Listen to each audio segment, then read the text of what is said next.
disgusting. You gotta get your driver's license first, though. I think I'm for a judge, man. Maybe I'll buy a judge.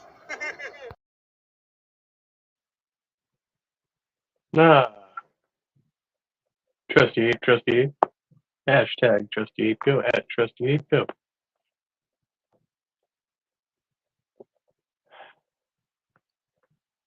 Get Drunk by Charles Baudelaire.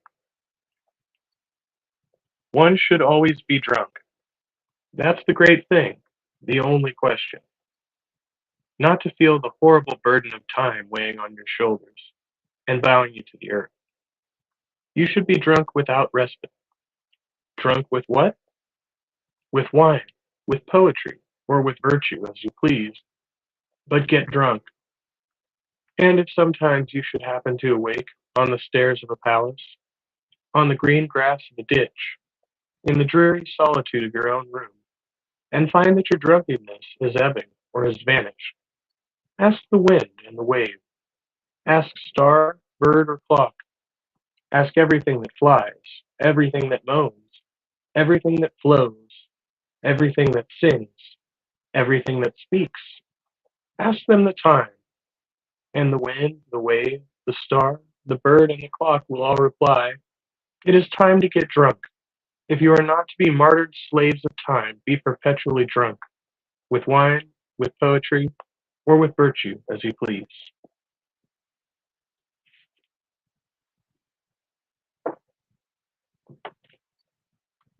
It's 1:18 in the morning, May 7th, 2024. I'm thinking about altered perceptions.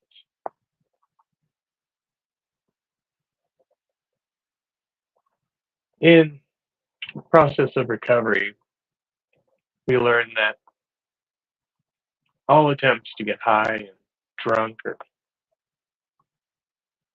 all processes of addiction really are escapism. They're all forms of escapism, trying to alter your perception of the present moment or your feeling in the present moment.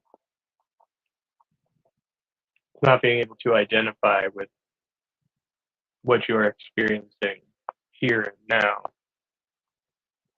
And so making some attempt to alter that experience.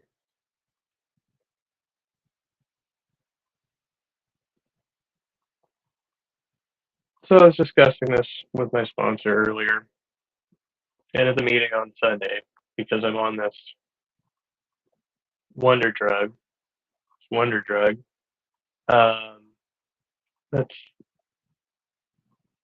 ideally supposed to eliminate cravings for alcohol. And in a sense, it does accomplish that. But it's also through the process of creating its own altered state, right? And in this altered state, one doesn't wish to become imbibed, right? With alcohol. But that's because of the altered state that the drug puts you into. And I've found for me, it's been a bit problematic here and there. Now, I've asked myself the question and others, is it still preferable? Is it preferable for me to be in this state than the one that I'm in when I use alcohol? Is it preferable for me to be on this drug because it's prescribed by a doctor? And really, the question that I have to ask myself, that anybody in this process has to ask themselves is, what is your intention? What are you hoping to get out? Because we all have our own personal reasons for drinking or using or whatever process of addiction that we're stuck in.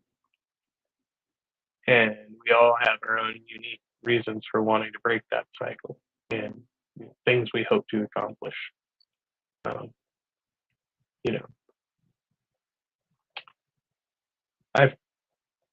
question whether or not, I was truly alcoholic or in the category of problem drinker. Kind of a fine line there, isn't it? Spooky, get those pills to Wildheart. I tried. He says he's tried them.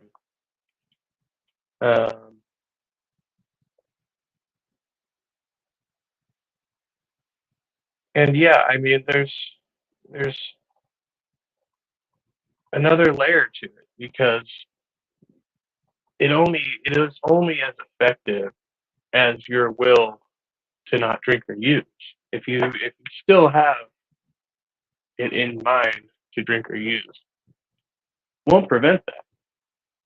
And you actually have to have the mindset already that you want to stop. Wilde doesn't seem to have in his head that he wants to stop. Not from what he's telling us.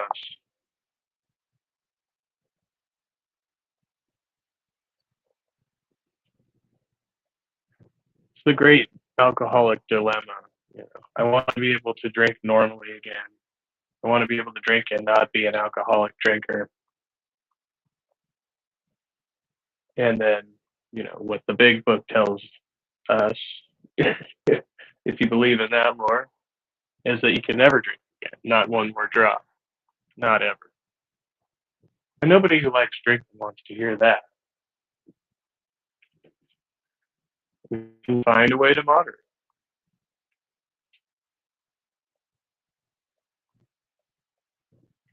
There are other ways of altering the perception.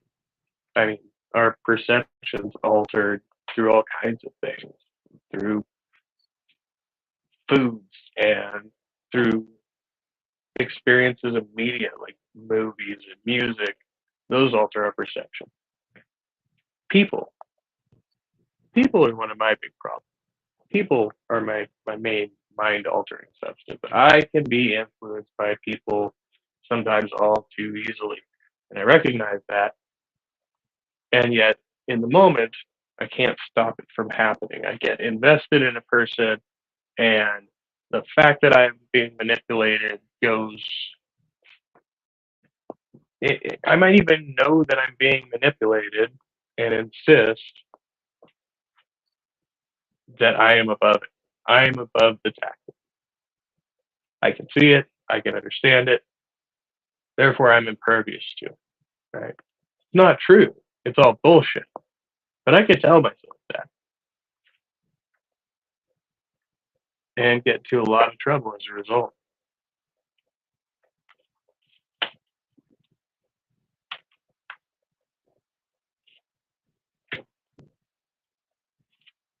All right, reading from our other book.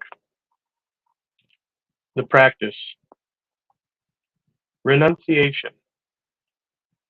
We understand addiction to describe the overwhelming craving and compulsive use of substances or behaviors to escape present-time reality, either by clinging to pleasure or running from pain. We commit to the intention of abstinence from alcohol and other addictive substances. For those of us recovering from process addictions, particularly those for which complete abstinence is not possible, we also identify and commit to wise boundaries around our harmful behaviors, preferably with the help of a mentor or a therapeutic professional. There are some behaviors which abstinence is not even fully possible. Eating disorders, right?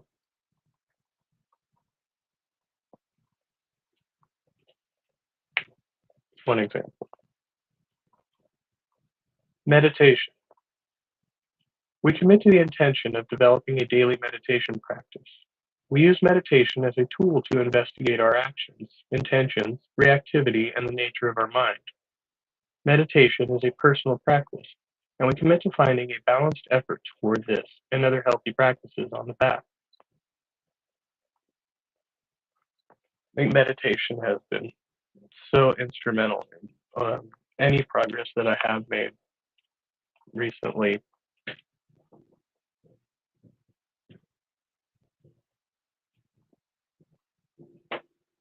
And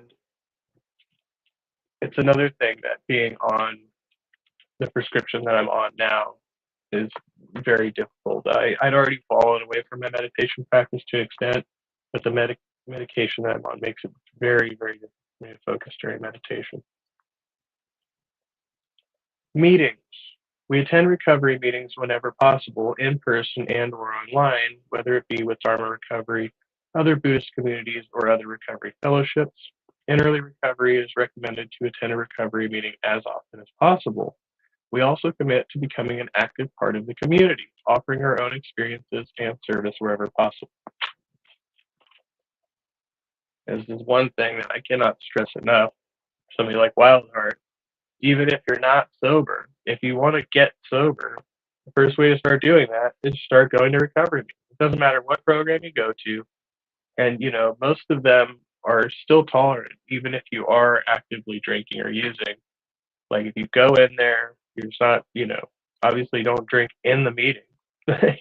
Come there like ready to be sober-ish for that time or drying out, right?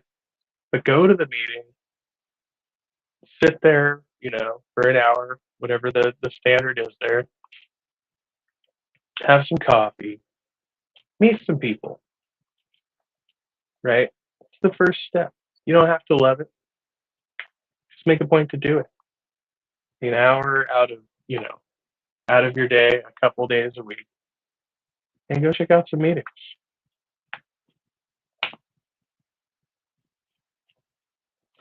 The path.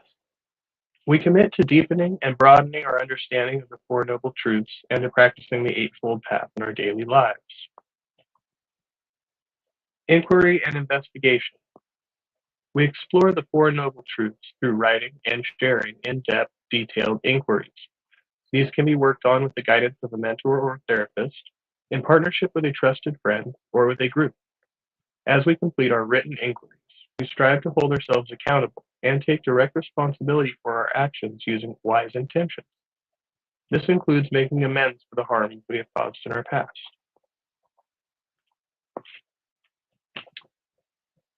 So it's interesting when I was talking about this with my sponsor earlier, and he mentioned Dharma, and I was like, well, there's not really, like step work like in the 12 steps, because we're going to work the 12 steps with him.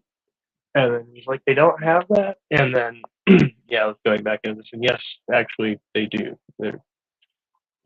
It's just the inquiry of wise action is what their step work translates to. So even in this program, there is kind of some similar dynamic going on to looking at your past mistakes, your resentment, and writing it out, and then trying to reconcile those differences with people whenever possible. Sangha, wise friends, mentors. We cultivate relationships within a recovery community to support our own recovery and the recovery of others. After we have completed significant work on our inquiries, established a meditation practice, and achieved renunciation from our addictive behaviors, we can become mentors to help others on their path to liberation from addiction. Anyone with any period of time of renunciation and practice can be of service to others in their Sangha. When mentors are not available, a group of wise friends can act as partners in self-inquiry and support each other's practice. Growth. We continue our study of Buddhist practices through reading, listening to Dharma talks, visiting and becoming members of recovery and spiritual sanghas, and attending meditation or retreats. Attending meditation or retreats to enhance our understanding, wisdom, and practice. We undertake a lifelong journey of growth and awakening. Lifelong journey of growth and awakening. It doesn't stop, right? Same thing they tell you in 12 steps. They tell you in this program. It's forever. Like once you make a commitment to like breaking out of whatever it is you've been and growing as a person, you kind of have to keep going. Like you don't reach a peak in recovery and be like, oh yeah, now I'm done. Now I've graduated. I moved on. No, it's always going to be a part of your process, And when we're in rehab, like they talked about, they were calling it, programming or reprogramming, because your brain is now programmed into this one set of behaviors, and trying to reprogram all your responses, the way that you would normally react in a situation, right, might be incorrect. That's something you need to reprogram the way your brain reacts to those things. It takes time, and it takes a lot of discipline. It takes a lot of repetition, because we're used to the repetition of going back to the same old behavior to try and solve these problems. And well, historically, obviously, it hasn't worked, hasn't made things better, probably made things worse. And so how do we stop doing that thing? By reconditioning our brains to respond differently.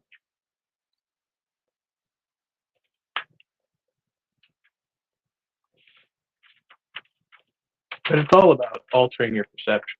Even in that case, you're trying to alter whatever perception you held that drugs or alcohol were going to solve your problem, right? That was the first perception. Then you have to find the next thing. It says, oh, if I do have this issue, it's legitimate. There's a legitimate issue here to be resolved. I need to adjust the way I'm looking at this thing, right? And then I have to think of, why do I believe that using substances are actually going to fix this problem? Or is it just a matter of making me feel better about the fact that the problem exists, and not actually looking for any type of solution?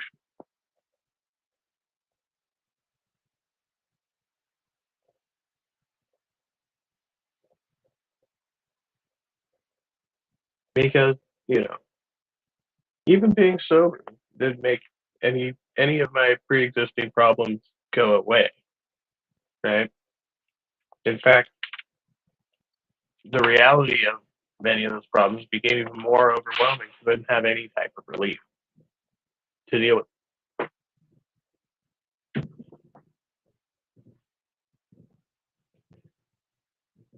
Like, hey, here's all your problems still stacked up on you. Now they're right in your face, and you have no relief from this feeling. You just have to sit in it, stew in it, deal with it. Could be highly romantic to drink at a meeting.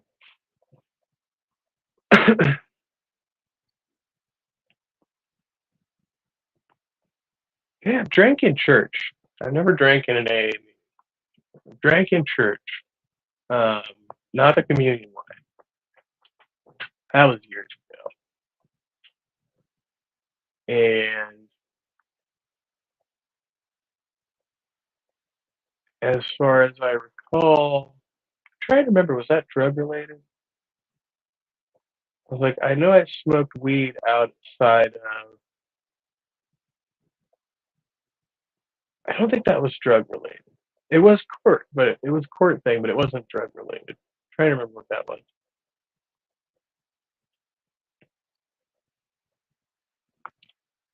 Yeah. So I got kicked out of an NA meeting when I was a kid for peeling paint chips off the wall, and I was pretending to. I wasn't really eating the paint chip, but it was convincing enough that they got pretty upset about it. I was doing it to be an ass. I didn't want to be there. Eating paint chips off the wall. That was a classic. But yeah, I mean, I've seen people in the news, intoxicated. What's up, Allison? Good to see you.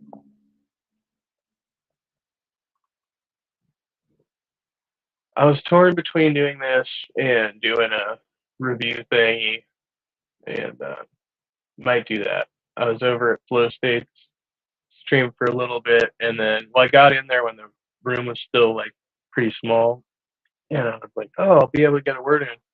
And then I ended up getting caught up talking to the the sanitation dude over here for a little bit. Said when I came back, there was like a full panel. It's like, oh, I'm never gonna get a word in now. It's not happening. So like, fuck it, I can do something over here because I've been tripping on this this whole the feeling I'm getting with this pill, and I just increased my dosage yesterday. It's supposed to be like, um, yeah, because I'm supposed to increase it like every few days, so I'm taking the maximum dose. And I've basically just been like feeling really, I don't know, I'm just out of it in general. I ended up sleeping through my group this afternoon, and then I was like damn near thinking about trying to get out of work, and I was like, it made me really sluggish, and I don't like the feeling. And so I agreed with my sponsor to like give it a few more days or whatever, because it's only been a few days. At the same time, I'm like sitting here like weighing the options of, okay, the cost, the benefit of taking this shit. And well, I guess, I have a legitimate excuse since it's part of my treatment program. It's prescribed by a doctor and all of that, right? So, uh, but at the same time, I'm not a huge fan. Like, I feel like I'm just trading one drug for another, which I am, essentially. Um, it's essentially serving its purpose, but I just don't know which one is.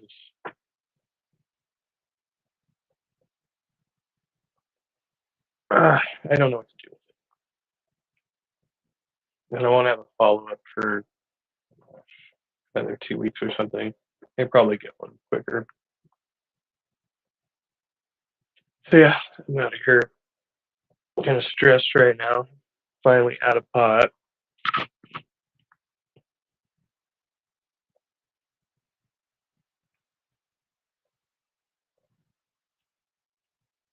Yeah, interesting. This looks like the longest morning yet.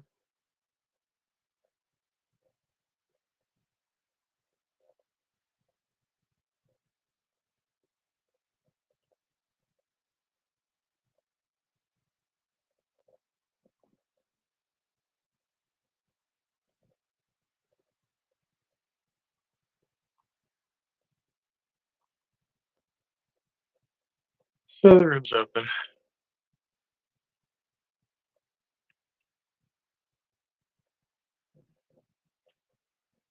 Even like post my relapse, like when I thought about it, like a lot of the stuff, a lot of the issues that I was struggling with before when I first got out of rehab, right? Like they're still all there. Like that's the thing that kills me. I didn't actually resolve, and I didn't get to go. I've talked about it with people. Talked about it with people on here. I've talked about it with my sponsor. Tried to talk about it with parents and stuff like that, and people just don't seem to get it, or they have trouble. Big love, William. Good to see you. Or it's like there's no way to resolve it. So I'm still stuck with the same emotional baggage that I had in February now, plus the relapse. And I'm like, okay, so those are really like the issues that I wanted to be looking at. Now everybody's like, well, we gotta get you sober first. We gotta get you sober. And the problem with that is that I'm on this fucking drug, right? This prescription drug. So I'm off alcohol, and yet my mind is not functioning in the capacity to actually resolve any of the other shit. Which is what pisses me off. It was like when I was in rehab, it was the same shit. They had me on this other stuff. And I was like, I'm in group, and I'm like sitting there getting frustrated because the shit they have me on that's supposed to keep me from getting anxious is also keeping me from being able to focus and be attentive. And that's what pissed me off about all this, they call it medication assisted treatment. Because all these meds fucking make you a zombie. I was like, the whole point of me getting sober was to not be a fucking zombie. And you put me on pills that make me a fucking zombie. So that's the difference.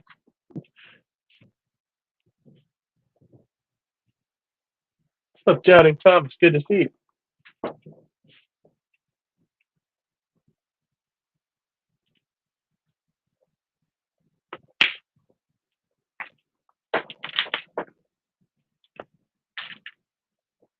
So yeah, I considered going back to rehab for it, and then I was at band practice, and I was telling about the the shit I'm on, and my bass player was like, "Oh yeah, I'm so glad that you took the 2 months to go to rehab." Sarcastically. Like, here you are now on this fucking pill. That again, it's choosing my battles here, trying to comply with what the doctors are saying, all that good shit.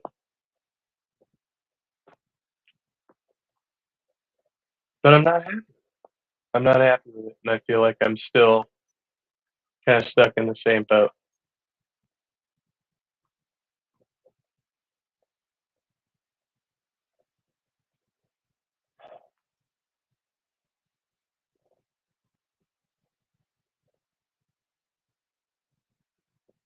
Yeah, that's about it. Alter perceptions. And all I wanted was some mushrooms. All I wanted was some mushrooms. Can't get any fucking psychedelics to save my life these days.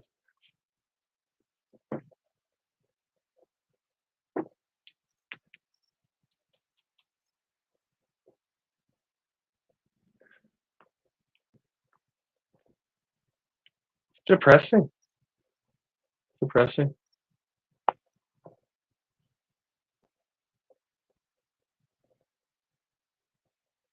I just keep telling myself it's only another 4 hours. Just another 4 hours. If someone can get some shrooms, well, yeah, let me know. Yeah. I don't know how you want to communicate about that. Wait, is that legal now?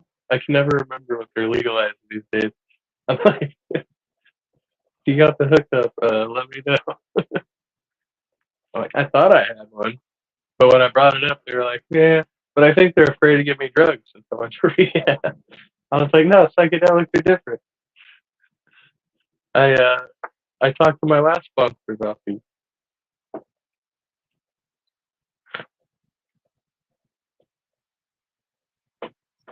Not everywhere. I don't know. I thought they were here, but I'm not sure about that. I'm just scared. I'm cautious about discussing drugs on the internet anyway, I guess. Like, not super cautious, but I always get, like people have tried to sell me weed on Snapchat. I always get really skeptical about that. Like, if you're trying to sell me weed on like Snapchat or Instagram, like, with just like, sending pictures and like all this, like, I'm like, that's very, very risky. I think that's got to be high risk. But I don't know.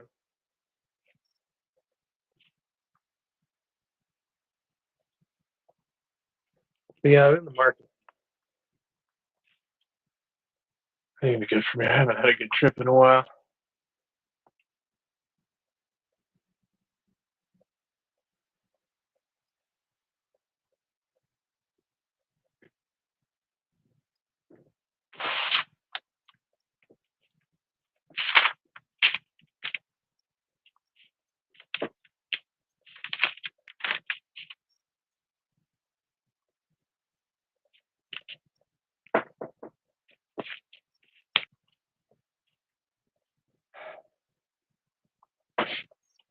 I wish that we'd met in another life, one not so confusing as this. If our souls had touched in some other place and time, a space of purity, an imperfect state, a place of beauty, absent of grace. I'm still seeking purity, wherever it lays. I am not sorry. I found inspiration in your presence. I was driven to be better by you. Wherever you are, I hope you found what inspires you.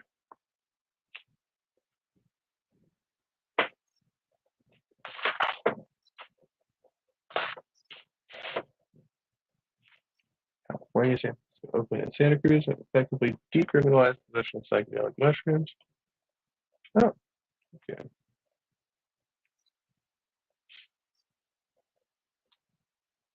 Yeah, I think they'll still and like that like sales and distribution are still a gray area, just like the weed. Like you can't be charged for possessing it, but like if it changes hands on the street, then they have ways to yeah. I don't know how they do that. I know still fuck you.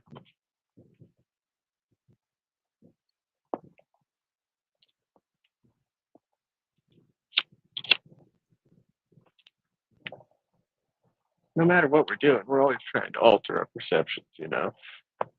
Caffeine, nicotine. I'm having a cigarette right now.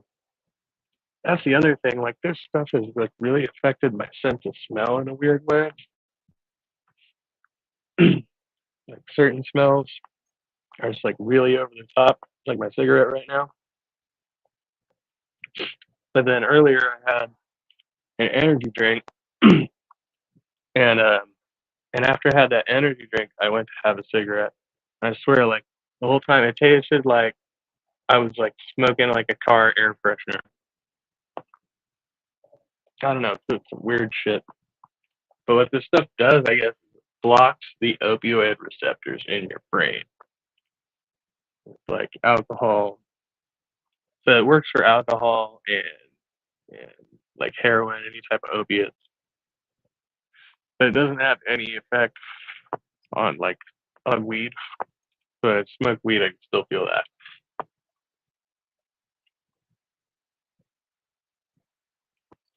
So I don't know, but it's been really strange feeling. I am coming down off of it now because I took it yesterday in the morning rather than in the evening. I wanted the grogginess to wear off. It did.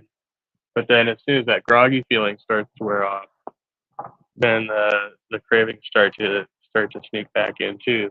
Like, okay. I guess ideally I'll just get used to it and then I don't know. But then it's still only I guess 2 to 4 months of treatment. You have to get special approval beyond that. It doesn't seem like something you would want to keep doing long term. Like there's probably got to be like some kind of long term damage done to blocking your opioid receptors for a long time. Talk about rewiring your fucking brain, huh?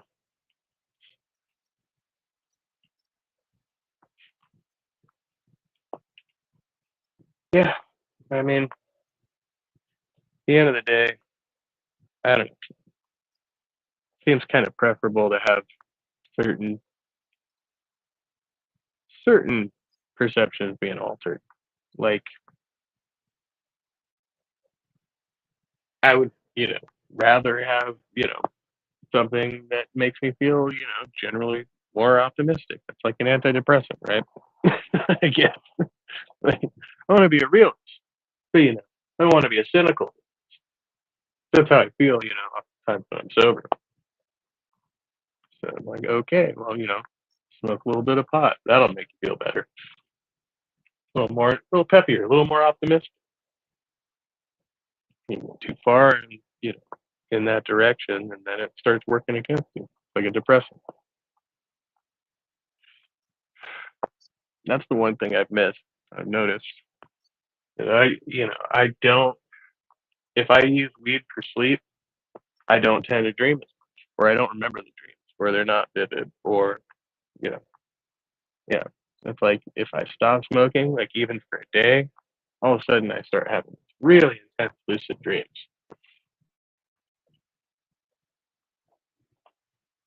Tigers chew on psychedelic jungle tree roots. That's savage. Should find some tiger root. Gives you that killer edge, right?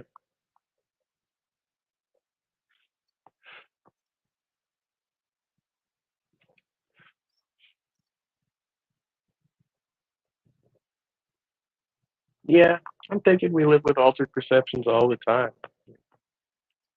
Religions, but like everything is just a matter of perception, and then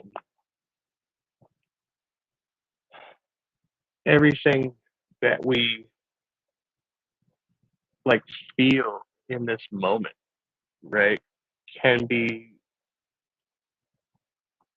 altered by an event. Like you can be completely content in this moment, and then you get a phone call from somebody, and you know whatever it may be, but it's an externality, right? Like you get this phone call, and it just shifts your whole perception of today, right? You start out, you're in a pleasant mood, you're having your coffee. The thing you know, you get this shitty phone call, and now you're pissed, you're stressed, right? Trying to get out the door, you can't think straight, and that altered your perception of today, right? It's that one event, that one interaction.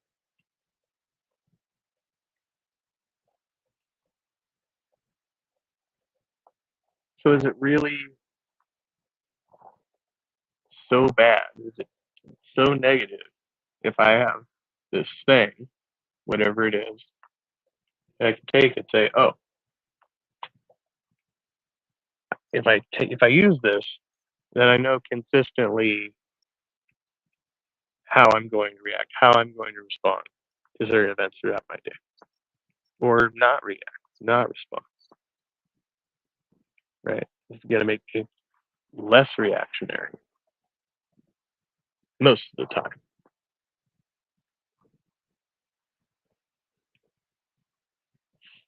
Now, the trick, ideally,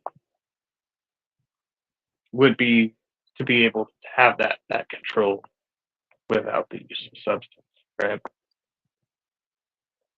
You want to just be in control of the faculties of your mind without using mind altering substance.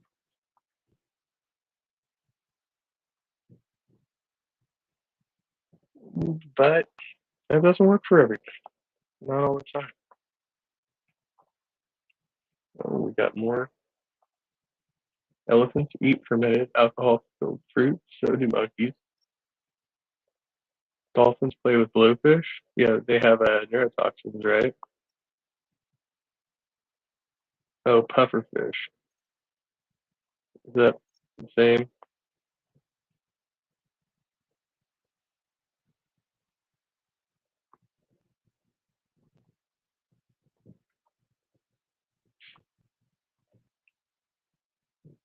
Yeah, you just can't be getting high all the time, I guess. It's bad for you when you're getting high all the time.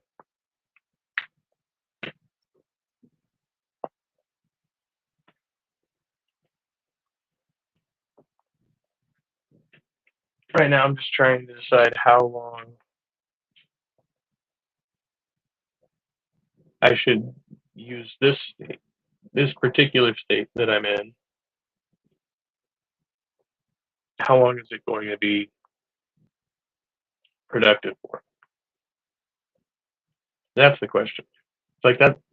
My problem with this stuff is indecision, right? Like trying to get in the shower and get out the door to get to work was like take a whole lot of mental effort. Like if I'm drinking, at least I can pull the trigger. I'm like, okay, we're gonna get shit done. I can feel as much anxiety as I need to, but we're gonna get this shit done. Like, I wonder if I should call into work this evening. And there's just no, like, I don't know, taking the anxiety and the pressure out of it can take away your motivation sometimes. That's kind of the way I'm feeling about it right now. Daniel Berry Sports Highlights. Good morning. think we all crave altered states of mind. Fallacy. Yes, I agree. Um, and if it's not through one thing, right? If it's not through like drugs and alcohol, again, we're seeking it through different experiences, through social interaction. Like I definitely experienced an altered state doing something like this, being in a room, like on a panel on YouTube, uh, begins to alter my experience, right? Merely the fact of having interaction. Now, if I'm having interaction with somebody, right, who all gives me a sense of elation, right? I could be around a person who actually gives me almost a sense of euphoria. And then so I would seek out interactions with that person, right? Whether they're healthy or not, inconsequential, because I'm still seeking a feeling.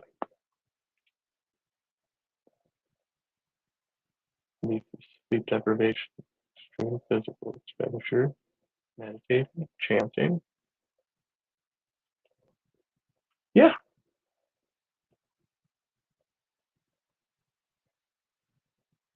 I could say something that makes you laugh, so you feel high, but I'm not that talented. You might be. You never know. Sometimes it's all a matter of timing. Something that might not seem that funny, but in a certain context, could give you a belly laugh.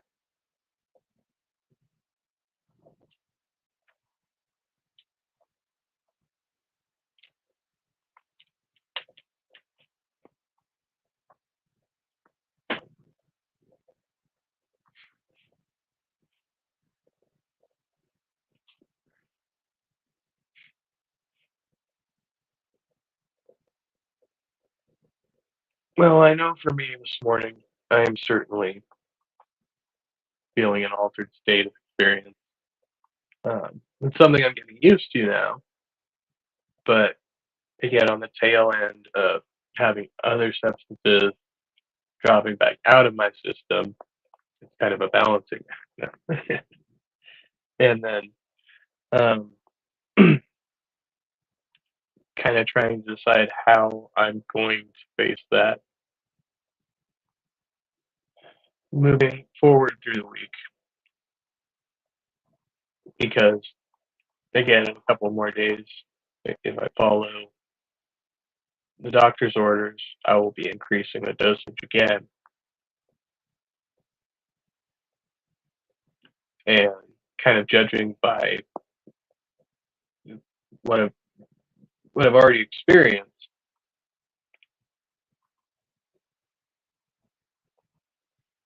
if it continues to trend that way, essentially I'd be using this drug as a sleep aid, right? Like I'll be taking it before bed, and then when I get up, it will essentially be coming back out of my system. So then I'll still be experiencing that anxiety and craving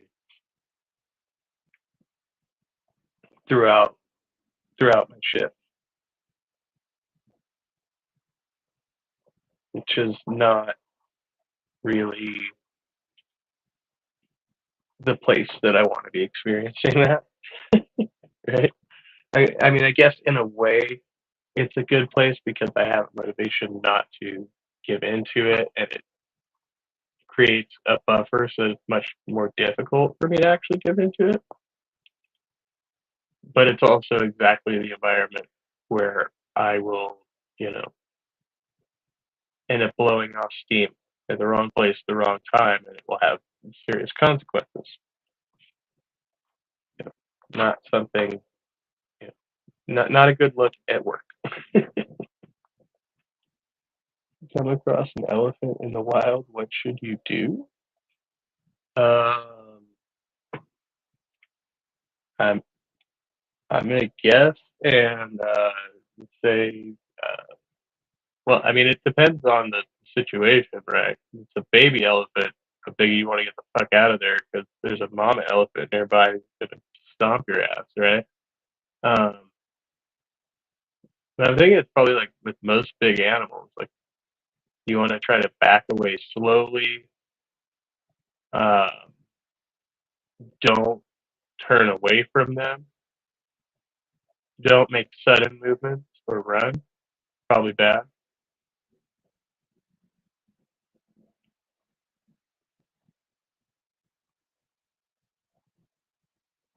I can often apologize. Fuck off.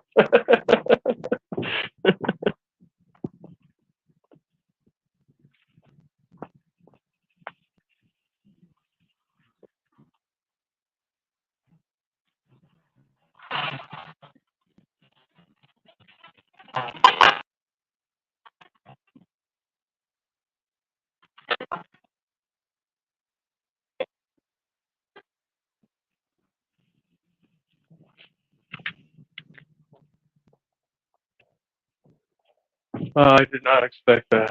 Thank you, Sharon. That was good.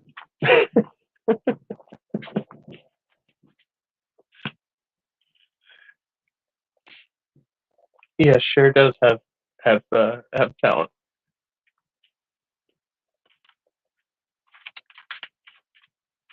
Oh, that's great.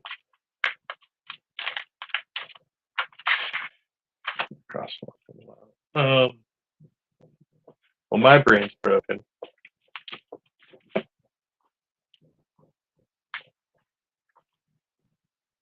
All right, what do you think? It's after 2 in the morning. I'm gonna pop my Monster.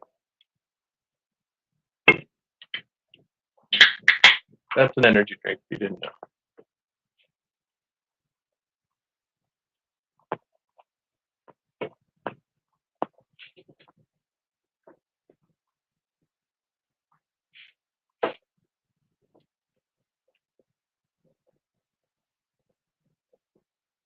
So the idea in well, the idea in general, like we talk about being in recovery, is just being like more in tune with reality. Whatever it is, whatever the thing that was escapism from reality, they're just trying to get back with reality, trying to get back in touch with like people in general, humanity.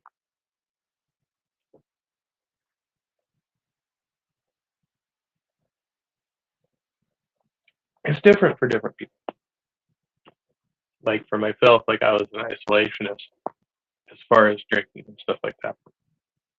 So it's not like these other people who like their whole life is tied up in the party. It's like, oh, well, I don't know. Who I would hang out with? Was it my friends at the bar or something like that, right? I don't have any of those. So it's like those two different kind of like types, I guess.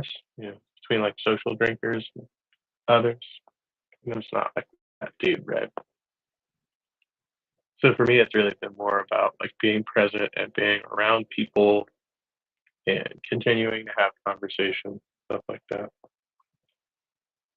Drinking a Red Bull, your fast only lasts 20 hours. I forgive you.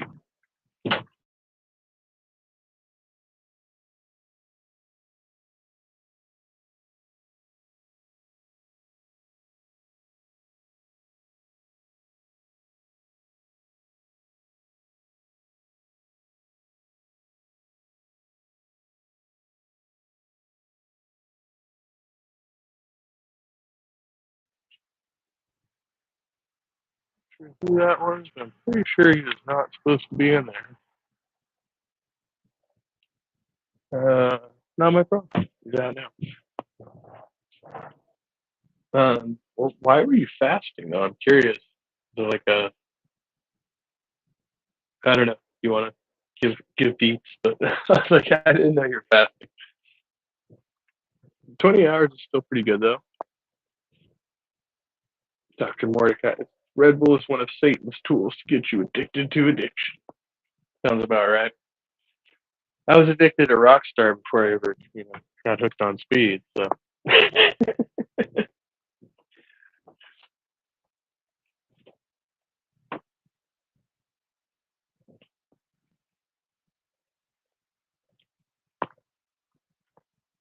gotta start somewhere. You do it on and off. Have you tried intermittent fasting? I was doing that for a while. Of course, I've been trying to put on weight, so not doing it anymore. But yeah, that kind of used to be my style, was like intermittent fasting. Heard energy drinks, Christian Crank. Don't buy into that. They have special energy drinks for people in recovery now. Apparently, they were pushing these at the rehab center. So they're like, there's like no sugar, no caffeine. Yeah, it's supposed to be like the cleanest energy drink on the market. I think it's called Clean. It's called Clean Energy. And it's supposed to be for like people in recovery. So there's no, yeah. I'm like, what exactly is in it? As far as I can tell, there's no caffeine, there's no sugar. It's got to be like, I don't know, ginkgo or like, no, ginseng. That's the one. Not ginkgo, something else. What's up, Sammy? Good to see you. I'm addicted to being addicted.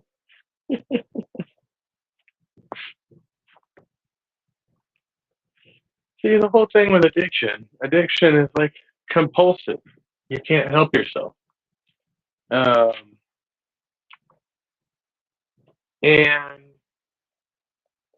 even when you can, it's like it still eats at you. Like that's what they call it, white knuckling. Like if you're not drinking, so you're dry, right? But you like really want to drink, so you're kind of like a dick all the time because you're dry, but you like have this like thing eating at you, which is like your craving for the drink, right? And that's what they call a dry drunk. It's still, like a big prick. Just because he's sober doesn't mean he took the alcohol. And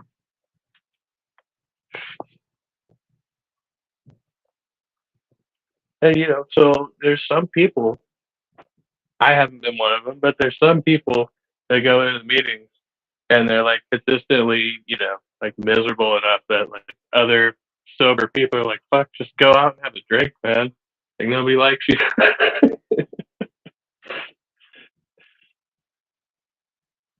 Yes, fully tied to compulsion. If you don't help yourself, then you are a dick all the time. Fair enough.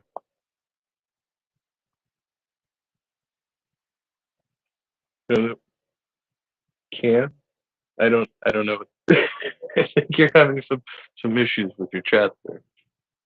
Can't help yourself. Oh yeah.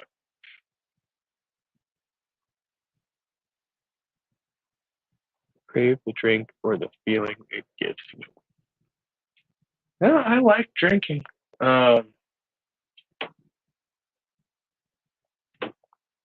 I like the act of drinking, but yeah, no, like ultimately I tend to do it for the feeling. I tend to do it for that like peak feeling. Like there's a peak feeling when you're getting a good buzz going and you're flowing, you're vibing or whatever.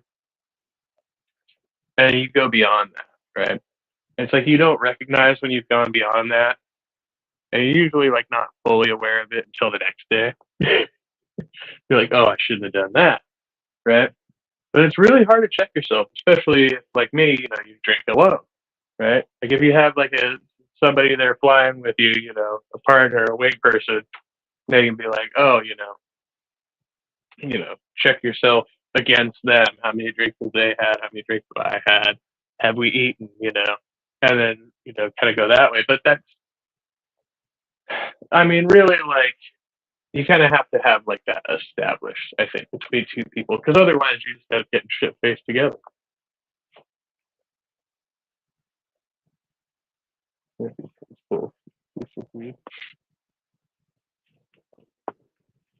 Yeah, weed is a whole different thing for me. Like as far as, because I don't really see negative consequences of it.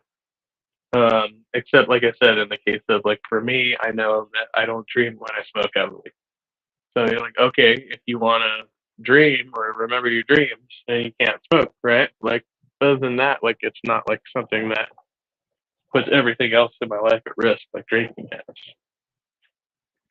So it's got to be a thing where, like, I choose to do it or not to do it,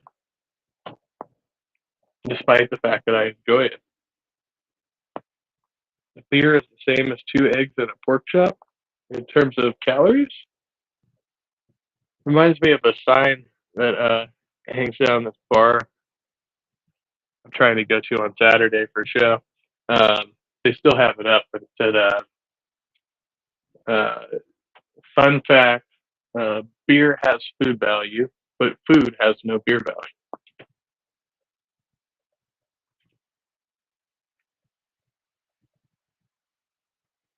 The thing that's great about weed is if you can manage to drop it for a few days to a week, your tolerance drops big time. Yes, that is true. Um, Usually for me, after like 2 or 3 days. The problem for me with that was like, you know, obviously with weed is it takes so long to come out of your system. It's like if anything, if there's something I'm trying to do that requires me to test clean for weed, like for a job or something like that, then I have to go a whole month without smoking. So it's like even though I could be sober within like 24 hours, right? Like I have to make the commitment to quit smoking for a full month to actually test clean, which pisses me off. Which is the one thing that pissed me off about relapsing, because it would have been a lot easier instead to get through and get potentially one of these other jobs I was looking at. I mean, as long as they didn't do the random drug testing, which some of them did. But the ones that didn't do the random testing, like I would have just had to get through the initial interview and testing, and then I wouldn't have had to worry about it. I could just smoke free and clear.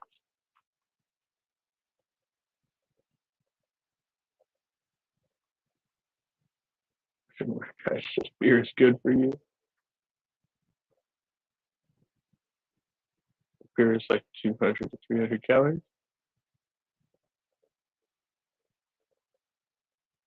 Don't worry about that. I drink Bud Light just to piss off conservatives. Bottle bread. Man must have beer or he will die. Wine is better for you than beer. I Yes, there are studies on that. I want to say that's correct. Like as far as if you're gonna take like a glass of alcohol a day or whatever, maybe even having health benefits. I think wine's the optimum for whatever reason. I think it's like even certain types of wine. I don't know which. Um, yeah, there's also something about like anything carbonated. Like carbonation's not good for you in general, which obviously all beer is carbonated. Um, yeah, something about like that's why like I mean it's worse for your teeth, it's worse for your gut, it's worse for like a whole bunch of levels. Anytime something even like a carbonated water, I think. Tried beer and Captain Crunch? Oh no, that's disgusting. I just saw on Snapchat this chick. I didn't finish watching it, so it's horrible. This chick was going to make like her own chicken tenders, and she was breading them in different things, and some of it was like breakfast cereal, and I was like, oh, this is gonna be awful, so I had to turn it off. I believe Captain Crunch was in there. Am I being negative? Damn it. Trying not to be. I was really trying not to be negative. Beer is good. I haven't drink the non-alcoholic beer. Like, I've tried those, but yeah, like I love the taste of the beer, but ultimately, I'm trying to get by, trying to alter my perception. Chicken fried on crushed cornflakes. Yes, yes, that's what she was doing. Something like that.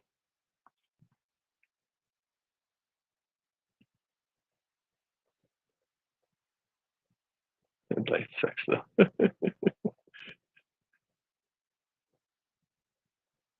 Yeah, that's pretty much what happened. Well, I was like, it's still better than like Natty Ice or something like that. I think so.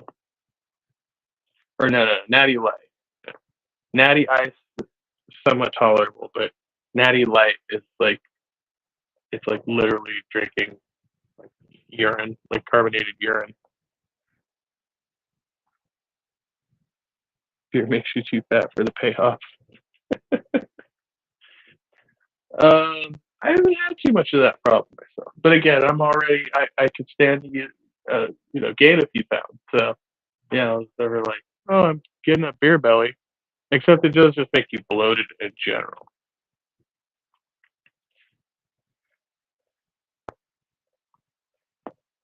But yeah, I wouldn't. I wouldn't be fucking around with hard liquor too much these days. Vodka and tequila are the best for you as far as calories. I mean, I did a couple months ago discover how much I love Bloody Marys. Which I've never really been a big Bloody Mary person, but I was drinking enchiladas for a while. Not the clamato, but the chelada, right? Because I don't like clam, but the tomato and beer, I don't know, seem to mix them well. So then I found these pre-mixed Bloody Marys, and I was like, oh, those are great.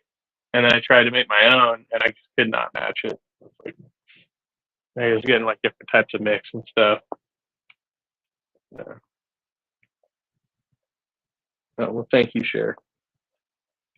I don't know if staying sober is the right term at this point, but being sober, off and on with intermittent non-sobriety.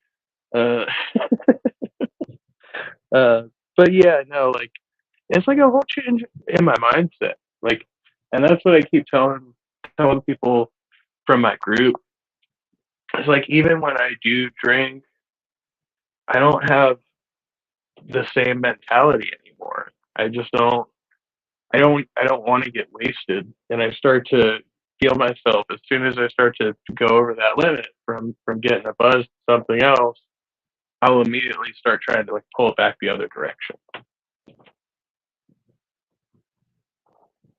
So, I mean, right now, like I was in that white knuckle phase till I got on this medication. Like that's the only thing kind of keeping me from going out there. But, I definitely think the programming worked in that sense. Rehab programming is like it made it so that like anytime that I do drink, my brain thinks, why are you doing this? How far are you going to take this? Like, what are you hoping to achieve from this? And like, do you remember that time when X happened and things ended up really terribly for you? Okay, keep that in mind. And so it keeps you from taking that extra drink that takes you to the place you don't want to be at.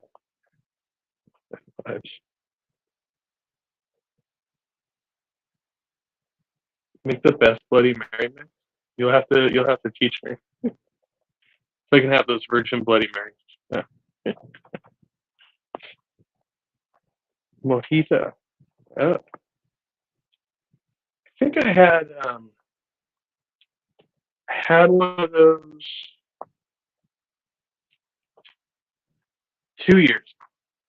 2 years ago was the last time I had a mojito. I'm trying to remember exactly where I was. I was out somewhere, either at a bar or a restaurant. I've never made one for myself either.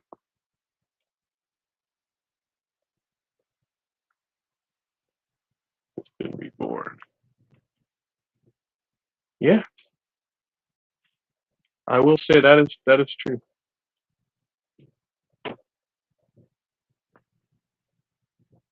And I think ultimately, like that's what I got more than anything out of that whole experience. Like, yeah, the whole reset, like physically being clear of substances and everything like that. But it was really a matter of like refining some of those skills and the way that I engage with the world, with other people, the way that I am looking at things, right? My perception of things naturally, my outlook on life, like obviously I still have times where I second guess myself, but I kind of just I start to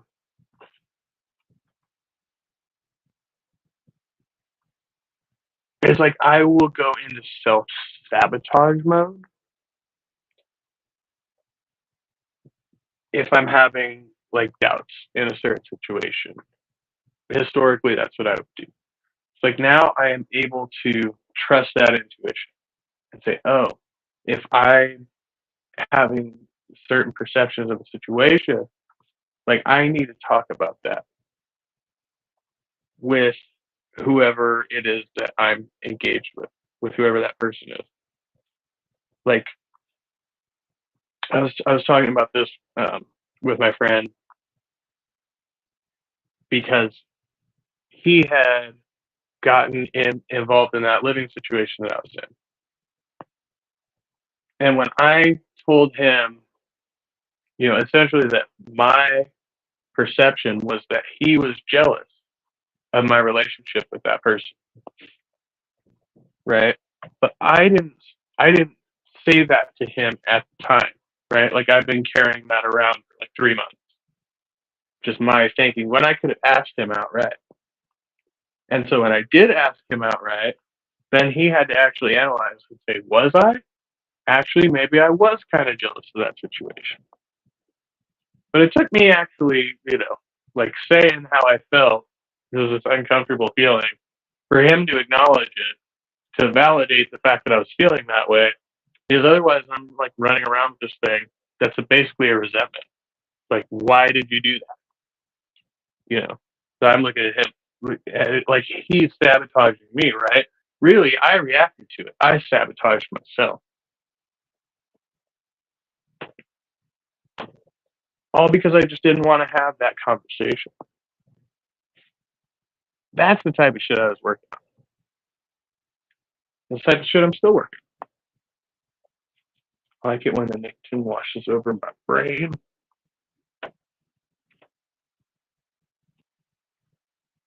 You get a injection straight to your main vein.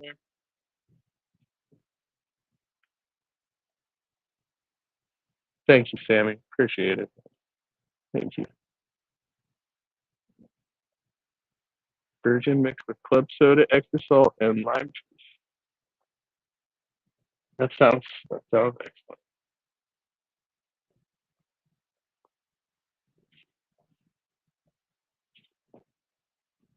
Oh, the cigarettes? Yeah, I have to smoke like 2 at a time. I don't know. I'm just not getting what I need out of cigarettes anymore. Maybe I'll try a big old cigar. Or I have these snuff pouches. Sometimes if a cigarette's not doing it for me, I'll put one of those pouches in. Or some chew. I don't have any chew right now.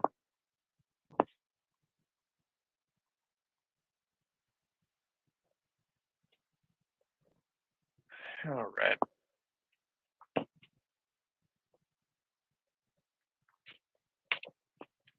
But since what all the cool kids are doing, I suppose I could have one more cigarette.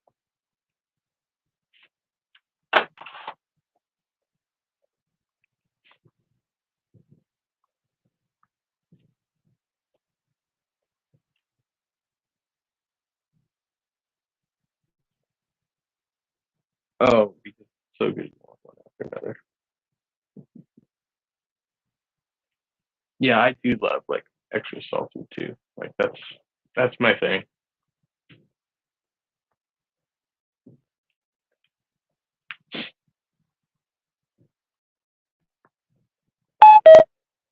Oh, I've been messing around too long. My earbuds dead.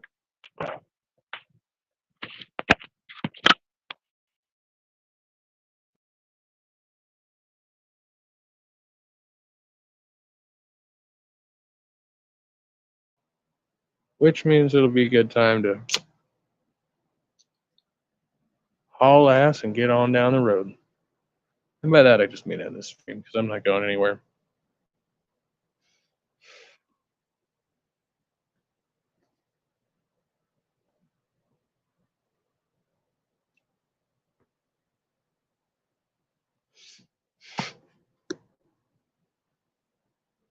How can any of you afford to smoke at $10 plus a pack? Mine are $7 a pack. The cheapest I've found at my corner store. So, and short answer is I still can't afford it.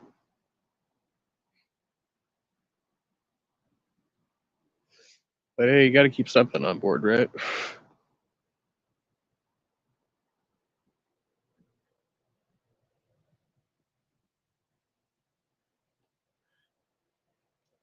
Really, cigarettes were the first thing I wanted to quit. It's probably going to be one of the most difficult. Hey, we got to pick our battles.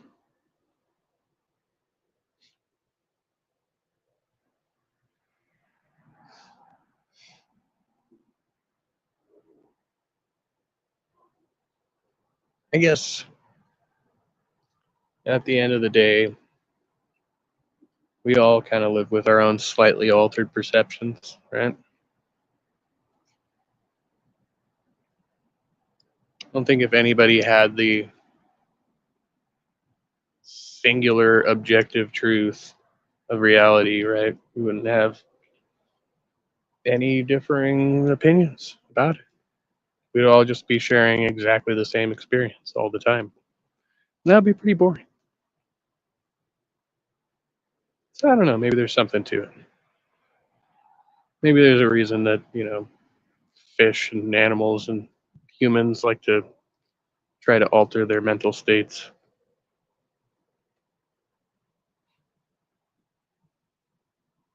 And maybe they're going to get altered whether or not you do anything to alter them. It's just going to happen. Your brain's going to rewire along that path. Your brain's just going to do whatever it's going to do anyway. God did it. Al Trucker says, you'd have to be to carry all those little names around.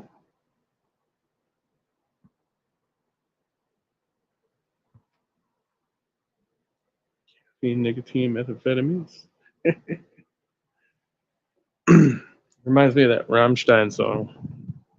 It's Benzene. Yeah, it's one of my favorites. All right, I'm going to get the hell out of here where I start spinning in circles. I'm already spinning in circles. All right, much love, everybody.